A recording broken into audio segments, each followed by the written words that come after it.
जो घूमिए लो नगार सहरिया घूमलो चारू धाम। जो घूमिए लो नगार सहरिया घूमलो चारू धाम। सरहगो सुंदर यो भैया अपन मिथिला धाम। सरहगो सुंदर यो भैया अपन मिथिला धाम। घूमिए लो नगार सहरिया घूमलो चारू धाम। घूमिए लो नगार सहरिया घूमलो चारू धाम। सरहगो सुंदर यो भैया अपन मिथिला धाम। सरहगो सुंदर यो भैया अपन मिथिला धाम।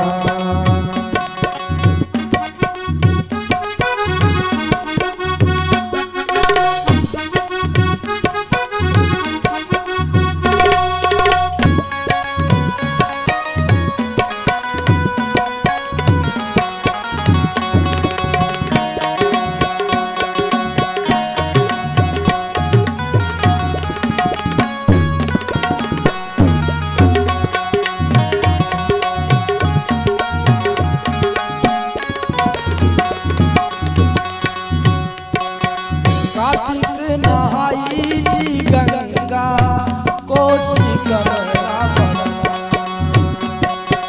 कार्तिक नहाई जी गंगा कोसी कमला बलान। कल कल कल कल निर्मल छल छल लागनी रसमान। कल कल छल छल निर्मल लागनी समान। सरहगो सुंदर यो भैया अपन मिथिला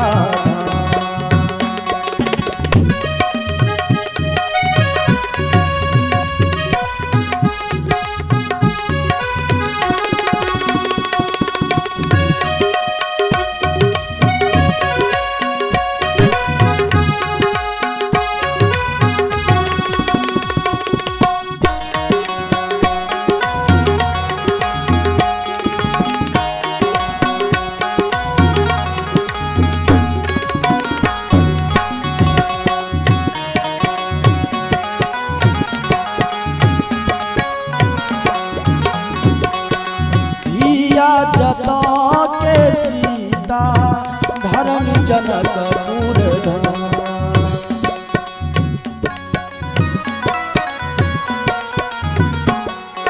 दिया जता के सीता धर्म जनकपुर धाम।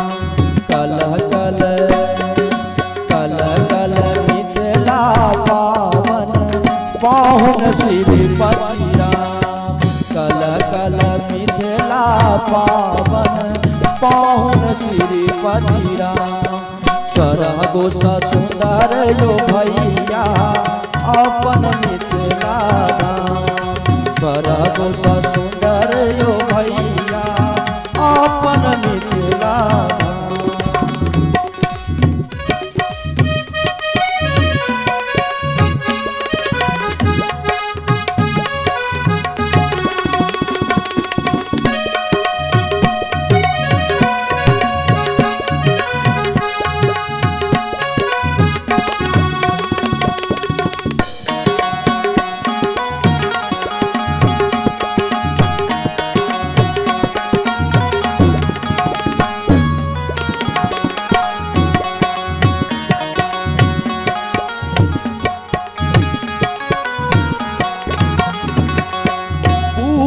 पाराती भोर भोर विद्यापति के गान।